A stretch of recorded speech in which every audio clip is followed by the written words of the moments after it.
One of people's biggest struggle when trying to eat healthy is the fresh taste of healthy foods and drinks. How can a person heal or recalibrate their palate that has been addicted to salt, sugar, and fried foods their entire life? Fasting and diet diversity. That's what I would say. Fasting and diet diversity and detoxification. Usually to reset the palate and to reset the taste buds, usually bitters will happen. You know, you're an island boy, so I know you understand what them bitters do. The bitters actually reset the mechanism of the palate. So I would say go on a fast. You don't even have to do long periods of fast. It's you intermittent fasting.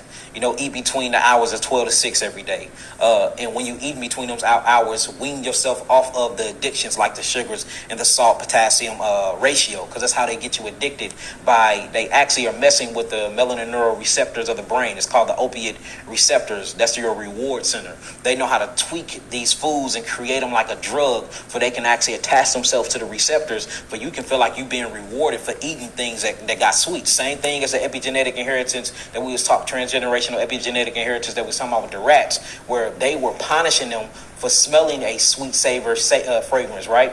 Well, they doing us different. They're rewarding us for tasting and smelling these things, and they're tinkering with the salt, the sugar, and the fat ratio of the food, and it's acting like a drug. And these drugs are literally attaching themselves. They pass the blood and brain barrier, and they attach themselves to opiate receptors of the brain. So when you're eating these things, even though you're not getting a fulfilling feeling from it, you have your reward centers are becoming open, so you're being rewarded with this taste. So now we're getting addicted to the taste. There's no difference between sugar cane and cocaine.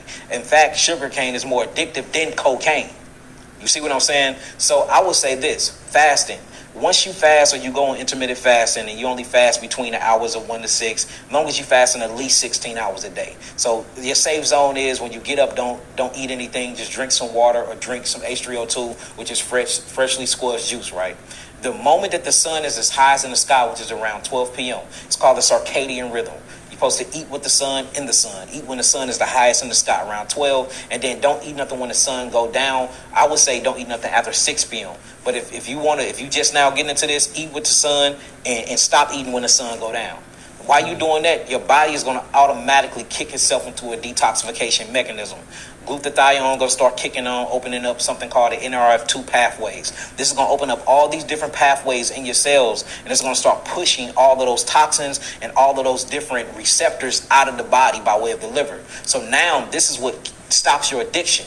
Now, how to help this process is resetting your mouth. The best way to reset your taste buds in your mouth is taking on bitters. Bitters. I call them low oxalates because